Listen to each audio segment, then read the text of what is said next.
I'm recording. This is the Rob Kall bottom-up show. I usually say radio show, but we're trying video this time first. And I'm fortunate to have Leigh Clark, who is a real expert at doing video things like this, so she's helping me. So thanks, Laura. We also have Tom Chi, and let me introduce you, and we'll get started on the conversation. Okay, so Leigh Clark is the creator of Storytelling for Social Profit. Tom Chi was one of the founding members of the founding team of Google X, which has done all kinds of amazing and interesting things, and hopefully Tom will tell us a little bit about that. And he's worked with hundreds of teams working for social good throughout the world. We're here to have a conversation about storytelling for social profit. I've been interviewed as a part of this project, and in being interviewed by Laura, it made me think that what she's doing and her project is worth hearing about, because it's all about helping people to use their writing and their storytelling to help make the world a better place, right? Absolutely, absolutely. I think storytellers have this amazing power in their hands, and with some insights and stuff that Tom might share with us, I think we can make it even more powerful. So tell us a little bit about this project. Well, it came about during the last conference that we put on, and it was in the mythology class. So you may remember that the Orlando atrocity happened with the shooting, and we were just stunned and shocked. And it was right in the middle of the conference over the weekend, I think. And we came back to the classes, and no one could really absorb how that could happen. And so one of the natural questions that came up was, how does this happen? What is it in our mythologies that create this? And Pamela J. Smith, who was the mythology teacher, kind of said something rather profound. She said that the mythologies that a civilization is built on will dictate the values that the culture will have, and what they allow and disallow, and what becomes normal. And she then went on to say, well, of course, America was founded on the mythology of the Wild Wild West. And that was like, wow, wisdom bomb. But just thinking about that, I started to think that, well, okay, so to change this, yeah, real change needs to happen. But at the same time, if we change the stories, and where are our stories? They're on TV, they're on Netflix, they're on our movies, they're in the novels that we read. And so they infiltrate our consciousness already. So if we were to empower the writers who are writing these kind of things, and strangely enough, those were the guys that we were talking to there and then we've got a real chance of shifting mindsets, but in a very kind of subtle but entertaining way, where we're not having to go out and go up against, like gun laws and stuff like that. We can do it through story instead. Okay, so you've invited Tom Chi to be part of this conversation, and he's a part of your team. Why? Why? Because he's a genius. So he doesn't like the word genius. So the reason being is that we've had extensive conversations about a lot of the work that Tom does, and Tom has the insight into what are the real things that need to happen on a tangible level. What are the tipping points that we can affect, and where are our resources best put in order to create actual change? Like he mentioned healthcare earlier, and making that accessible and so on. And so we've put together a think tank, and Tom is one of the members of the think tank. We've got John Truby, who is a story guru, and Pamela J. Smith, who is the mythologist that was in the original realization. And together, later on in after the main summit, these guys are going to kind of put together all of the things that the experts have contributed, of which you were one, Rob, very kindly. And we're going to discuss those issues and find out, well, what are the things that are easy to storify? How do we make them into stories? How do we weave them into scripts without those scripts being very on the nose or preachy? And then Tom's also going to be there to kind of guide us in terms of, like, that's not realistic, or a better way to do it would be X, Y, Z. So what are some of those tipping point opportunities, Tom? I think there is a tendency to go take whatever is happening right now and just take it to the nth degree as our prediction of what the future is going to be like. And as a short aside, like when I was in school, I was one of the editors of this magazine called the Cornell Science and Technology magazine, which sounds like whatever, but it had actually been published continuously since 1880. So we had a rack of magazines from, dating back to the late 1800s inside of our office. And sometimes I would like take them out and flip through them. And you could almost see, and it started, back in the 1880s, like a lot of it was agriculture, the beginning of like motorized farm equipment and all that sort of thing. But as you started to flip through, every age predicted that everything was going to be about the discovery that they just had.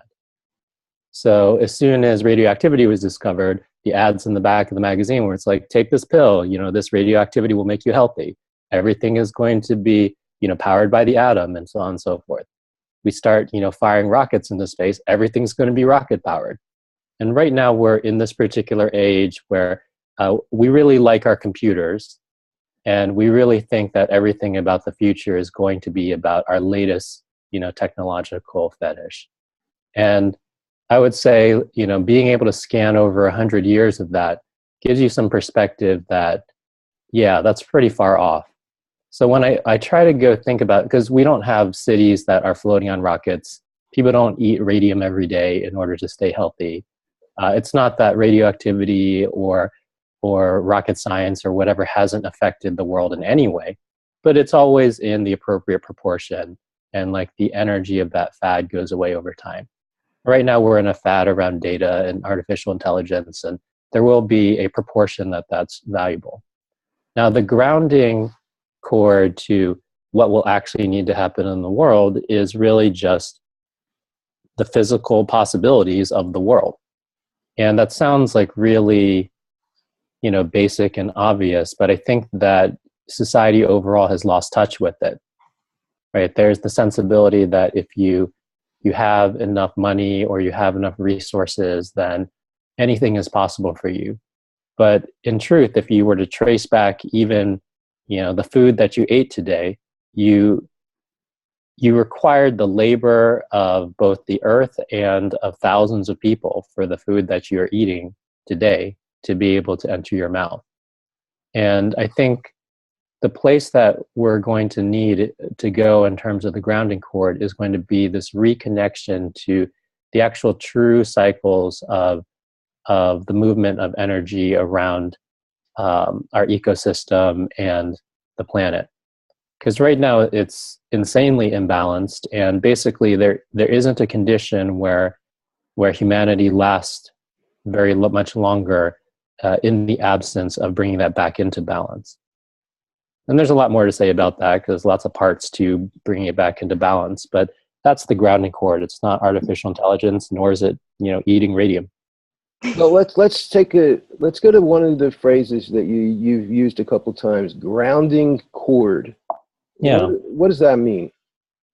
So there is imagination and there is grounding. And imagination is great because let's say you had 3 things, and then your imagination will allow you to imagine, a number of ways that you might combine 3 different things. And actually, as you expand the number of things that you have under consideration, you can imagine nearly infinite combinations of those things. Now, in practice, a lot of those combinations, some of them are physically unrealizable, but others are just actually not very useful. So I can imagine, putting an elephant in orbit around Saturn. It's just not very useful. It is, in fact, physically possible. And I think actually a number of the things that we are imagining for our future, though they may not sound as absurd as that, are kind of as absurd as that, because they are buying into ways of metabolizing the resources of the planet and ways of human beings interacting that won't have any longevity and will be incredibly expensive. So a grounding chord is basically the idea of something that brings you back into a clear-headed evaluation of the combinations, the permutations of imagination that are actually serviceful for humanity as opposed to just fanciful. And there are things that can be fanciful and serviceful, but the grounding chord is like, well, it just makes sure that it does something useful for us.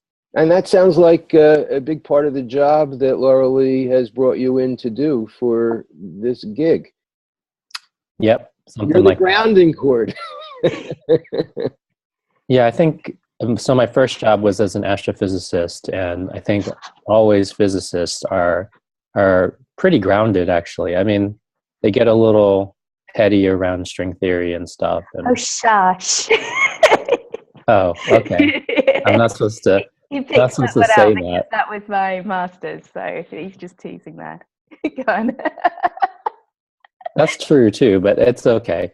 But other than that, like physicists are pretty, in it. They're pretty connected to, well, what would actually make sense and be possible. Yeah. I think the other thing, sorry if I might add something in here, is the idea of thinking. So Tom talks about how if it were just about technology that was going to change the way that we live and maybe save us from all the suffering and starvation and so on that's happening on the planet, then we would have accomplished some of that through technology already. But one of the things that, do you remember the story that you tell about the being in the truck and talking to your friend about the thinking, and it's our thinking that has to evolve? Yeah. So basically, a couple different ways to phrase it, but I guess the story you're alluding to is I was in a pickup truck in the cloud forest in Guatemala, working with my friend who's the CEO of a company that's bringing electricity to these remote communities that have never had electricity ever. And, we're driving through the jungle, and it takes a while to get anywhere because there really aren't roads, or that you would hardly call them roads. And we're kind of rumbling through, and we have maybe 5 hours before we arrive at the village. So we get to talking, and one of the things that my friend Juan says is, Tom, what if it's too late? Like, what if we just have too many people on Earth and it won't be possible for the Earth to be sustainable with this many people? Like, maybe we could make it if we had half as many people. And almost without thinking, I turned to him and I said, well, Juan, we had half as many people as we do today, like 40 years ago. And if we continue to think the way that we did then, and pretty much the same way that we do now, then even if we had half as many people, in 40 more years, we'd have all the same problems. The issue is not out there. The issue is in here somewhere. And another way that I phrase this idea is humanity always wields technology at the level of consciousness that it's currently operating at. And if you go back to the nuclear example, so like we split the atom, around the turn of the 20th century, and it is possible to go use that technology to basically make infinite, carbon neutral power that would allow the entire planet to be powered. But the consciousness around the turn of the century was the consciousness that was leading into World War I, World War II. So what we decided to do with that same technological capability, the discovery of nuclear power, was we decided to make an arsenal so powerful that we could blow up every person on Earth 3 times over. And it was just an expression of the consciousness that we were at. There was nothing about the physics that made it so that we had to make missiles and bombs instead of infinite, incredibly cheap power. Now, around the turn of the 21st century, we're in that zone as well. We've discovered a lot about silicon-based computing, communications, and so on. And our consciousness right now, it's not necessarily a world war consciousness. There is terrorism and all that sort of thing, and that's its own topic. But we have mostly a commerce-driven consciousness. And if you were to look at some of our biggest moves in artificial intelligence and some of our most advanced computer science research, what we actually use it for and where we put the most talented people in the world, the most talented computer scientists in the world right now are figuring out how to serve you ads. That's what a commerce consciousness does with a technology like digital technology. And a World War I consciousness takes something like splitting the atom and decides to make bombs. So I think that if an AI were to take over the Earth, it probably wouldn't destroy us. It would probably sell us a bunch of stuff we don't need, at least right now. But it really comes to like the more fundamental question, which is, what's the type of consciousness that humanity needs to be able to go use its next set of technological revolutions in a way that can go change and address so many of the problems that we've created for ourselves over the last couple centuries. And this really gets into where story can play a role, because I say it a little differently. I say that the predominant technologies and ways that we look at the world create the filters through which we perceive the world and process the world. And stories can play a really powerful role in changing that. We've got top-down and bottom-up kind of brain functioning, and the top-down functioning determines how we see things. And that's 98% of the way our brains are functioning. And that's a little tiny bit to come in of the raw information, but it's selected by our filters. So those filters have to change. So that's where this conference comes in, right, Leigh? Absolutely, absolutely, and actually, like to talk a little bit about those filters for a moment. I was just looking up on my phone the name of a company that's just been in touch as a result of the push that we've done so far, and they're called Population Media. And what they do is they operate in third world countries to get story out to the masses through radio. And they're very straightforward, simple stories, but they're taking concepts like birth control or making sure that girls get to go to school and so on and so forth as some of these, tipping points that are going to make a big impact on a society as a whole. And they're using the story to help people to understand why it's important so that they change their minds about it. And so they're effectively, through story, changing the filters that people are using to the extent that, so for instance, one of the projects they were telling me about in Ethiopia is they polled the men to begin with, on whether they thought whether they were supportive of females taking higher office in government. And about 33% of them came through and they said, yes, we are supportive of it. The rest were against it. Okay. So then they ran this soap opera over the radio with, just very simple kind of storylines. And they had certain things called transition characters, where the characters were making decisions based on having like an angel on their shoulder and a devil on their shoulder, in terms of, different characters who were taking different polarities and different arguments. And then the transition character would decide how they were going to act based on the input from these other two characters. And this proven to be really effective because they polled the same guys, several weeks later after they've been listening to this, and about half the population listens to the radio and listens to these shows.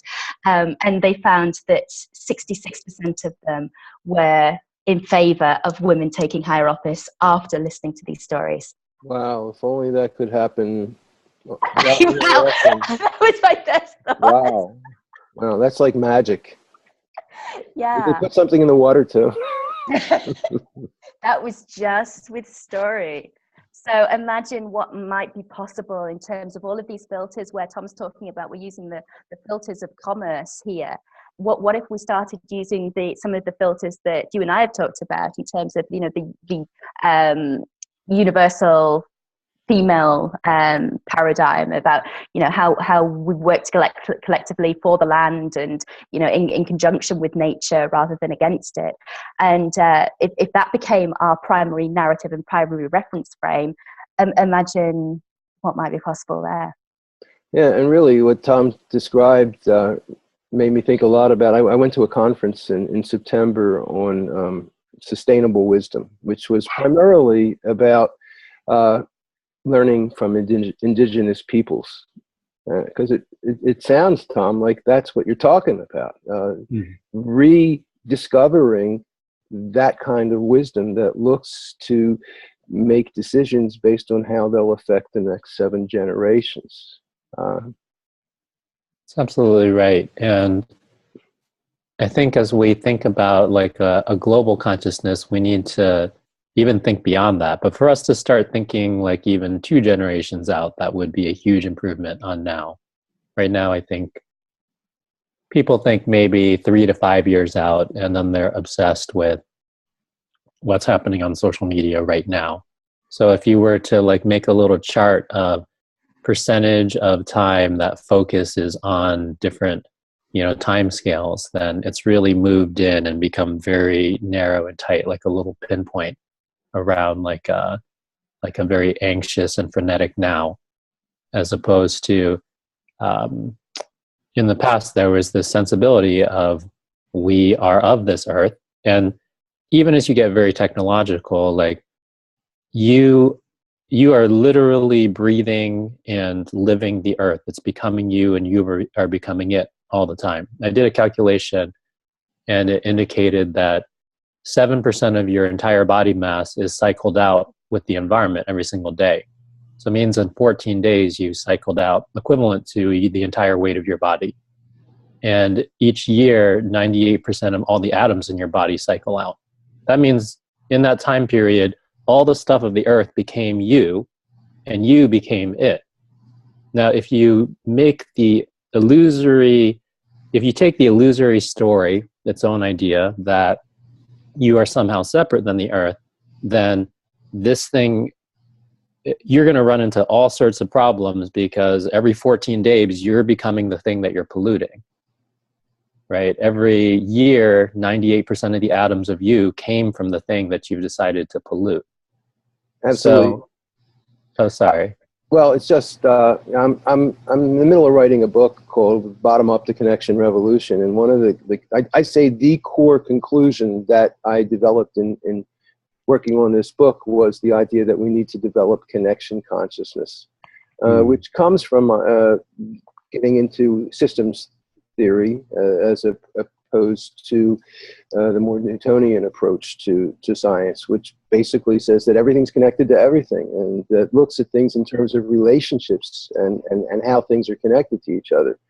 And so, everything's connected. We're all connected. There is no separation. That's the illusion.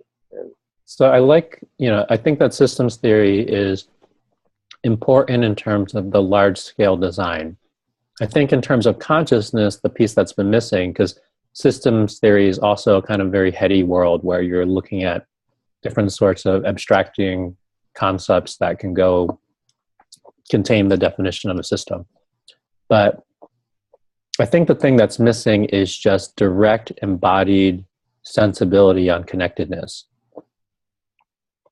It's like an embodied skill that we, has kind of been lost, and we need to bring back into the world, whether it's each individual's connection to their own body, whether it's the connection to the food that they eat. And these are like embodied moments. Like whether you understand the system fully or not, in a moment of eating, you feel this interchange with the environment around you, whether it's, letting the sun fall on your skin and feeling that in an embodied way, and then recognizing that it's these mechanisms that drive the entire earth. No sun, no anything, no movement of food and energy from the sun through eating, no anything, right? Like life ends pretty darn fast in the absence of these things. And I think on just the personal level, because this also comes back to a lot of personal decisions and not just large scale system design, though you'll need both. But on the personal level, people need to go feel when they're doing something that it's coming out of connection. And what we learn from indigenous people is a connection to nature, a deep connection to nature, literally being thankful for the trees that are all around us, touching the trees. Literally, they talk to the trees, and it's not a crazy thing to do because the trees are real. And I just did an interview recently with Derek Jensen on his book, The Myth of Human Supremacy, which is brilliant in the way he describes how these other living things have consciousness and intelligence like trees. Trees put out pheromones and other biological elements that connect them to each other and to other parts of nature. And there's they communicate to each other through their root systems. They move resources. They, in order to help the ones that are sick or in need, they communicate the possibility of danger to each other. It's like we just have a bias because they don't move around a bunch. So like when a thing starts to move around a bunch, like, you know, a dog or a cat, then we start to ascribe, oh, well, they're kind of like us. But, you know, trees do so many of the things. They create community. I think, you know, you guys were talking a lot about story, and it's probably worth noting that story is the basic organizing mechanism of consciousness. So it's not just that stories are just like, oh, something that you go to entertain yourself, or even something that you build a cultural mythos off of. It's whenever you have too much stimuli, which is all the time. So like in this environment, there's probably like, you know, 8 quadrillion photons entering my eye every second. That's like a lot of input. It's too much for anybody to go make sense of. And really what story does is it's the basic mechanism by which we make any decisions around which one of those, you know, 8 quadrillion photons to pay attention to and keep, and which ones to throw away. So story is very fundamental to the creation of human consciousness. And entertainment's like a great way to get stories out. But like, I think a lot of times we don't necessarily know that we're living a story, even though we always are, and we basically have to, given the complexity of our sensory systems and the complexity of the society that we live in. Yeah, I think that our brains evolved to process stories. Yes, or actually story was the technology that allows our brains to process at this level. Yeah, it's an operating system. Absolutely. Cool. I'm glad we all agree on that, because it means that we're on the right track with the conference. Yeah, well, let's do that. Let's get back to that. This is the Rob Kall bottom-up show. First time doing it as video. So you can find the radio show part of it, the podcast, at opednews.com/podcasts with an S on the end, or go to iTunes, look up my name, Rob Kall, Kall. So we're talking with Leigh Clark and Tom Chi about the conference Storytelling for Social Profit. And why don't you take a little time now to tell us more about what it is, how people can get involved, what they can do free, what they pay for. Go for it. Okay, cool. So basically this is a project to try and find out what are the tipping points that will make a difference in the world, and then how to weave them into stories. So I went about interviewing over the last 7 months peacekeepers on nation building and rebuilding, professional screenwriters and filmmakers, successful indie authors, showmakers, futurists in VR, developmental psychologists, cultural historians, aid workers, people who are creating shifts in education or through education, people who are changing the lives of young offenders using script writing, people also who are making documentaries to make it safer for women in places like India and so on. And we've even had a few philosophers in there. And all of these interviews are available in the Summit, which is the free interview series, which is happening between the 23rd and the 29th of January. So to get access to that, all you need to do is go to everythingstory.org/Rob_interview. And that'll take you to the page where Rob's interview will be on the very next page after that, where you can see his thoughts on the bottom-up approach as well. So then after that, after the summit of interviews, we've then got the think tank, which Tom has kindly agreed to be a part of to steer us in the right direction. And we've also got John Truby and Pamela J. Smith, both of whom are story experts. And the discussion is going to be diving into certain issues such as racism, such as gender inequality, such as violence, and so on and so forth. And we're going to look at what are the ways that we can create a change in these things across the world. And this might get granular at places. It will never be able to cover every single possibility in every piece of geography, but we're going to give it a good go at finding some key threads that are going to be useful to writers.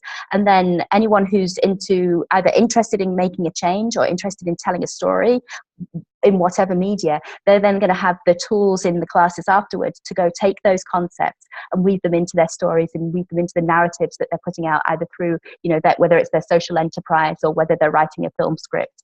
And then their job is to go and change the world with it. All right, so let me kind of get clarification. First, there's the part where you have a collection of interviews that you've done, and what's the date that those are available? 23rd to the 29th. So you need to go and get subscribed now, and then those will just roll out once you're registered. And say how to subscribe again. It's everythingstory.org/Rob_interview. Okay. And that's going to go for about a week. Then you've got a think tank with you and John Truby and Pamela J. Smith and Tom Chi. Yeah. Is that also free? No, that's a paid one. So after the summit, we invite people to come and pay some money. So it's $197 per person, and they'll get access to the think tank and the classes that we're talking about. And there are also bonuses and resources and stuff in the members area as well. Now, our profits don't go into our pockets. They're going straight to two causes. One is the True Colours Fund, which is their mandate is to help get homeless LGBT youth off the streets. So we've just identified that as an organisation that's creating real tangible change and that we'd like to support. And then the other organisation is a gift of a future, and that's run by my Gift of a Future. Gift of a Future. Yeah, and that's run by my friend Kate Prinsep, and she's helping to keep girls in Uganda in secondary education, because we've identified that also as another tipping point where when girls stay in education longer, they have fewer children, they're better resourced to take care of their families. They're also educated, and that means that they bring that education back into the community. So there are a lot of them that are going off and want to be doctors and medics, and they want to come back and provide affordable healthcare to their community as well. Okay, so I want to just keep staying with this project. So there are courses after the think tank. What are involved in the courses? What are in them? Right. So they're mostly geared towards being able to tell your story. So we've got Stephen Barnes, who's giving a course on racism and how to tackle racism in your story without being on the nose or preachy. John Truby's giving a class on Westworld. So you might have seen Westworld, the kind of Western TV show. HBO. Yes, where they put AI into a scenario and then let people go and abuse them. And there are lots of lessons that we can take from this, but there are also lots of story lessons as to how they went about doing this and how they created what is technically termed an epic in storytelling, where you've got this massive canvas of several hours worth of television, and you have to be able to produce plot to run all of these different things. And this is how story is being told in modern day tableaus like Netflix and on channels like HBO. And so if you're going to write something that is compelling and that's going to change people's minds, you have to be able to do it in this kind of format where your characters aren't just black and white, like we were talking about earlier, where you have this transition character and the devil on the shoulder and an angel on the shoulder. When you start looking at these more sophisticated mediums for a more sophisticated audience who are binge watching constantly, you have to do it in a different way. And it has to be all shades of grey and complex characters and lots of plot. So John's going to talk exactly about how to do that. And then we've got Pamela J. Smith, who's going to talk about the mythologies and how to create the new mythologies that we need in order to build the new world. which Now, I have to say, I love Pamela. She was a repeat speaker at my StoryCon conference, which I ran for 6 years on the art, science, and application of story. yeah, And Steve was also a regular speaker there, and got to be a good friend. And he's probably the number one black male science fiction writer in America. And he's done some amazing stuff. So you've got really good people. I've never really had any direct contact with John Truby, but he's a legend in this field. So you've got really good people. But I like to hone in on phrases. And you're talking tipping point again and again and again. yes. And I know Malcolm Gladwell's book. I've read it a couple times because I think the book I'm working on has some similarities. But what does it mean to you? What is and Tom, for both of you, what does it mean to identify a tipping point, and how do you work with a tipping point? Tom, Jim, go ahead. I guess to me, it's just a colloquial phrase that says it's the point where a new dynamic begins to take hold. And I have a phrase that it's rates, not states. So everybody pays attention to the state of the world, but the rates of the world are actually much more interesting because that will tell you what's going to happen. Rates? I don't understand. Oh, the rate of how something changes. Okay. So that's a physics term. Yeah. So, right now, actually, the state of the world is the best it's going to be environmentally for a long time because the rate of destruction is incredibly high right now. And the rate is what we need to go pay attention to. Most people are like, well, what's going on with the climate right now? What's the state of the climate? It almost doesn't matter, right? If the rate of destruction is very high, then even if you started very healthy right now, even if the state was very healthy right now, you would be in disastrous territory in a short amount of time. You're talking about parameters. No, rates are just how much a thing changes over time. So we're going to go put up a huge amount of carbon. Since the year 2000, we put up, almost as much carbon as we did in all of the 20th century. So that's a pretty high rate. And when you think about the rates of things, so look, if you can get the rate to be different, if we were actually improving the planet even a little bit every single year, then even if we were in a relatively bad condition, you would look forward to things getting better year over year. Right now, people are arguing about the state, but they don't recognize that the state as it is right now is going to be the best it's ever going to be, probably in our lifetimes. So if you analyze the state right now, well, this is the most optimistic viewpoint that you'll ever get. Boy, that's a bleak prospect. Well, if you analyze the states, if you look at the rates instead, the rate at which we're changing the planet, then yes, that's what you need to go look at primarily. And when I think about tipping points, I think about the tipping points on how rates are working, right? So how do we make it so that the rate of change, now right now the rate of change of carbon output is incredibly high, but we might be able to change something around the rate of innovations that could go address these problems. Because right now, we don't have that many breakthrough innovations in any given year relative to different ways of doing this. But you could imagine, tracking the rate of that, improving that for a decade or two, and then taking the best of those inventions and begin changing the larger rates around. How does that apply to story? I think the way that it's connected to story is all these things that I'm talking about are just facts about the world. Story organizes your relationship to those facts.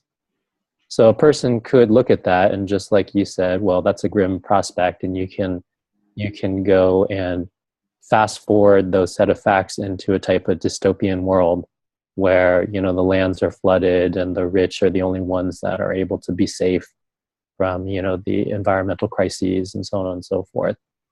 Or in a different story, you might take those same facts and you might say, really in the last 10 years, there have been a handful of interesting inventions that could change the nature of things. There have been a handful of interesting, kind of awakenings of communities and consciousnesses around what we're doing to the planet that might change some things. And what if our story was about kind of the moving forward of that story?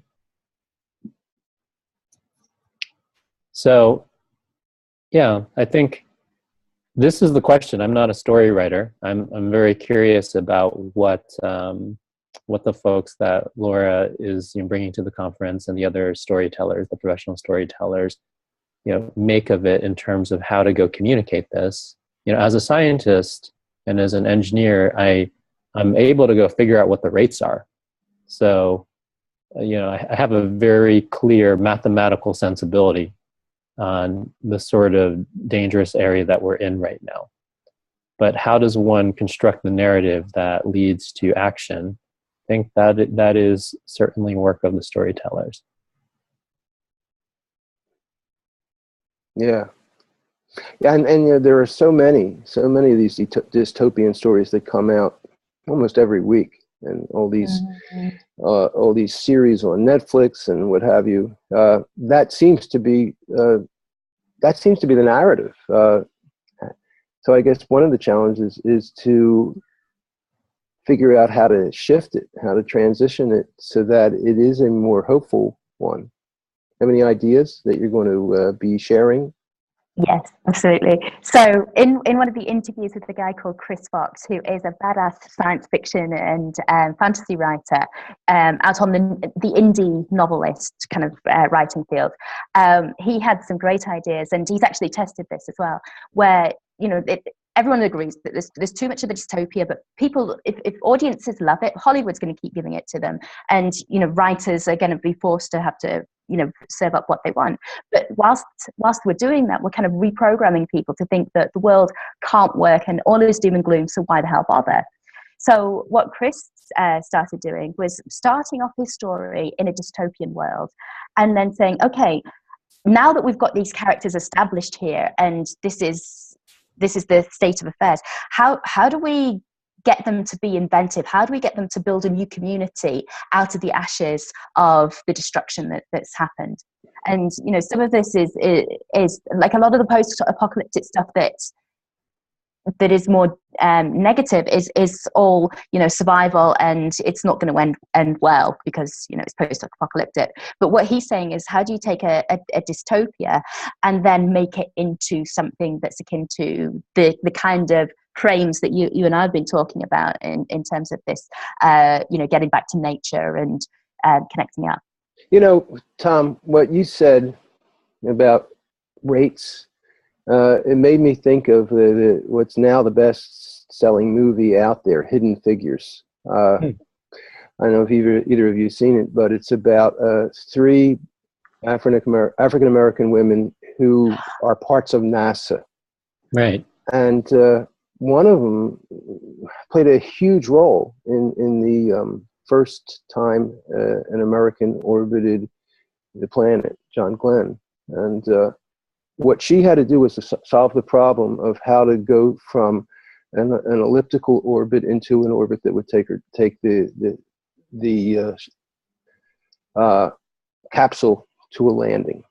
And in a sense, what you're describing is we've got this accelerating rate, and we have to shift it. We have to figure out how to shift it. Now, you've said this is the best it's going to be in our lifetimes right now, because it's just getting worse, basically, right? Yeah.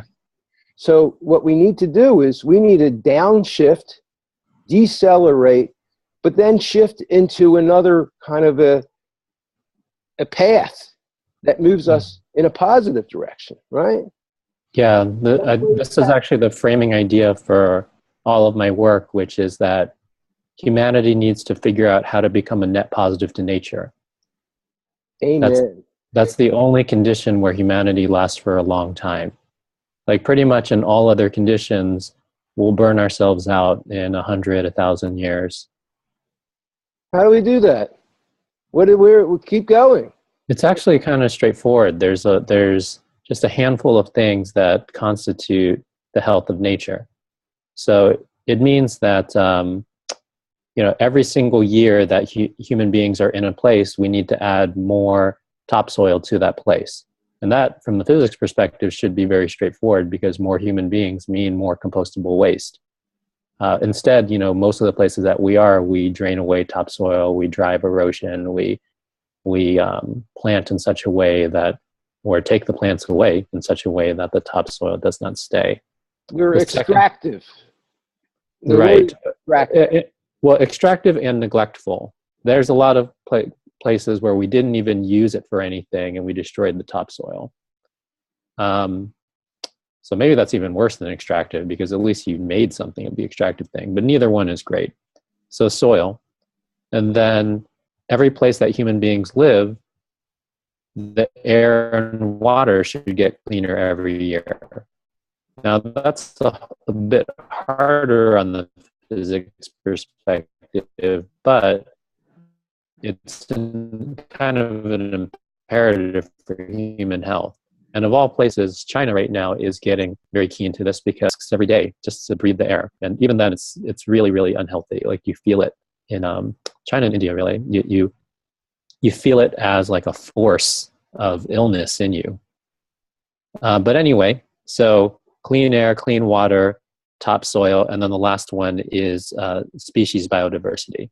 So in the places human beings either need to set aside, or in the places where they happen to be, they should create enough space so that species diversity is not dramatically reduced. But if you can take care of those four things, then you're in good shape. What was the fourth one again? Is biodiversity. Biodiversity, yeah. Our connection got lost for a minute, so I wasn't sure I got it, but yeah, okay. So all four of those things are completely measurable, just like any other goal that we have. Like, a lot of, financial derivatives are actually more complicated to think about than the four things I just listed, right? So if we can go make an economy that optimizes around financial derivatives to our own peril, which is what happened in the 2008 crash, then we definitely have the mental capacity and ability to go optimize around the simpler metrics like air, water, soil, and diversity. The challenge is that we have to include and calculate their costs into any business that we do. Anytime there's a project that's developed, those considerations have to be included. Well, I think the modification is that instead of considering it as a cost, we should look at it as this is the improvement of the source of all things. So, all of our wealth basically comes from the planet. Anything that's around you was either grown or mined. So it was dug out of the earth or it grew out of the earth. There's nothing that you can see around you that wasn't one of those two things, or a combination of the two. So that's where our wealth comes from. Basically, instead of thinking about this as an economic cost, we need to think about it as an investment in our wealth. Like, literally everything that makes humanity work well comes from that source of wealth. I agree with you, but what about corporations? I mean, they're running the planet right now. I mean, they're not going to think that way. They're not going to look at the investment in the future of the planet, of humanity, of nature. They're going to look at the next quarter. And that's isn't that the challenge? Oh, absolutely. Now, a couple different things. One is that people often talk about corporations as a monolith, and really, I worked in a lot of corporations and worked with many executive teams, and corporations consist of actual human beings. And I think the tricky thing about corporations is that the moral depth of the human beings in the corporation is actually quite good. The way of structuring those moral people together into the vehicle that is the corporation actually removes their moral depth or lessens it. So really what we did is we created a legal structure that reduces moral depth. And we don't need to go do that. We can literally just make different laws. We made up the corporation just a couple hundred years ago, really. Like it was first started with the, colonial sea voyages. So that's not really that long. And most of the really caustic, aspects of the corporation, like, you know, corporations are people and they can spend infinite, money on political influence, all that sort of thing. Those are incredibly recent, right? That we're talking about the last like 40 years on those things. So when I think about what's wrong with corporations, I think about we made a set of rules that made moral people less moral. And we put them into effect over the last couple decades. And there was no special superpower that made this. These just a bunch of people, wrote some documents. So really, let's get some lawyers together, write some better documents. Let's go begin making companies off of somewhat better foundations. And you see some of this, like the B Corp movement is an example of kind of usurping the board of directors and operating agreements and changing some of the things so that it has like this kind of external thread beyond the next quarter in the consideration of how the board operates. And of course, the board can fire the CEO. So the board ultimately has power over the corporation in situations where things begin to go wrong. So I don't think that's the final solution, but I'm heartened that that work is beginning to get done. And if you look at the rate of B Corp incorporations, then that's increasing year over year. So the rates are positive. I think there's a lot more legal work to do. Actually, one of my teams did a bunch of experiments on the legal and operating side around the way that corporations are designed in order to try to address exactly this question. Like, is there an alternative set of legal designs that allow for the morality of individuals and communities to come through in the process of corporate organization? I love that. That sounds great. I think that dovetails with some of the work that is being done in Cleveland, where they're looking at worker co-ops and things like that, creating corporations where they're kind of bottom-up corporations where the workers have ownership. I think that could play an important part in it too. Absolutely.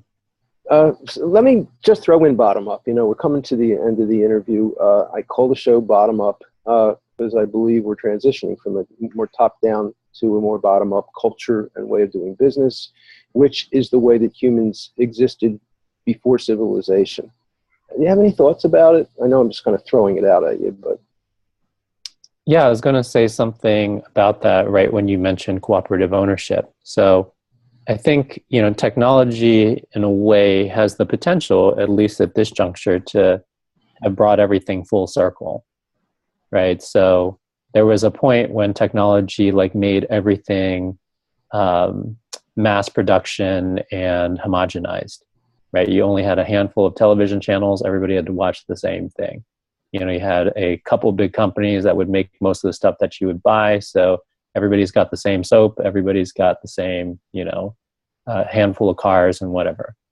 Now we're at a point where both the diversity and the level of customization and also the ability to go bring some of that, the production near to the community, I don't think we're at that tipping point of it yet, but the trajectories are such that, maker communities and local communities are finding more ways to serve each other in a bottom-up style. And in which case there actually becomes the possibility of a choice. Like in mass media world, you don't really have a choice. If there becomes enough tools for local production that folks can be like, oh, I could buy, I can support my community by buying this local thing. Or, we just exchange it in a way where I give them some stuff and they give me some stuff. And it's supporting the basic needs, food, shelter, community. Then you have the choice between that or the large scale handing down of things from big corporations. And I don't think that it's going to be a full either or. There's been interesting experiments in permaculture and interesting experiments in alternative currency and so on and so forth that have tried to do an either or. Well, we're just going to cut the cord and be completely different. And a lot of those are fascinating experiments that will inform elements of what we will become. But I think it's going to be a both and kind of future where there will be a lot more, local capability for us to serve each other and our own needs. And there'll be a number of things that are better served and, by coming from larger scale connection or production. You just mentioned one phrase that I'm not sure my listeners will recognize: maker culture. Yeah. So maker culture is basically this, it's this huge movement. I mean, it used to be that there was a handful of people that would become like machinists or that would become computer scientists. And it was such a specialized, distant thing that, without years in a shop or years in front of a terminal, you basically couldn't make this stuff.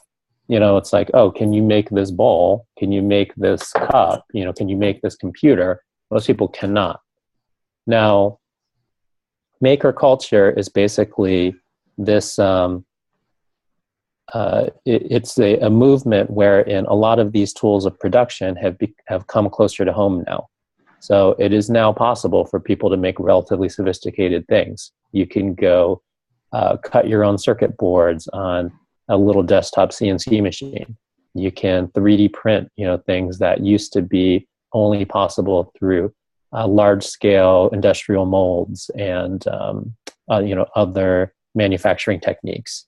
You can, so both like the quality of the tools, it's not just your traditional table saw shop tools anymore, and the usability of the tools is changing in such a way that instead of just like maybe 1 in 1,000 people in a community being able to go make anything of sophistication, it's becoming more like 1 in 50 or 1 in 20. And so what you're basically saying with the maker movement is it's doing for manufacturing and creation of things what the internet has done for the media, really, and taken it away from a very limited number of one-to-many groups like the networks. Right. So it's getting better and better. So both the quality of the tools and the diversity of tools, and then the production output of the tools and the usability of the tools the rates of those are all trending very well. Okay, so talking about rates, because we got to wrap up, and I want to give Laura a chance to wrap up too. Is there any place where any website or anything that collects information about rates of different things? That sounds like it would be a cool thing to be able to go to and track. Next project, Tom. Yeah. It makes me think of the Sunlight Foundation, which has built tools that tracks where money comes from. And it would seem that ways with using different API, application program interfaces, to pull in information to look at the way rates would change would be a pretty valuable thing. Tom, last question. How do people find out more about you and find it and see your talks or your work? Tell us your website, anything else that you'd like them to know about. Yeah, you can just go to my website. It's just my name, tomchi.com. TOMCHI.com. Okay. That'll take care of it? Yeah, there'll be some talks and you want to get connected up. There's all that. Great. Laura, let's wrap up with you and tell us about how people can check out what you're doing and make things happen with your work. Awesome. So I think the best place to go is the everythingstory.org/Rob_interview, where they'll also see your interview as well on the back end of that. And then what will happen there is that you'll get registered to see all of these free interviews over the course of the summit. So that's 23rd to the 29th of January. And then you're on the list, so you'll get to hear about everything that's going on, about the follow-up conference, the think tank, the classes, and so on and so forth. So yeah, come join us, enjoy the interviews. And Rob, look, thank you so much for having us on your show. This has just been awesome. Oh, thank you. It's been great. Really appreciate it. Thank you, Tom. Yay. All right. Thanks, Tom.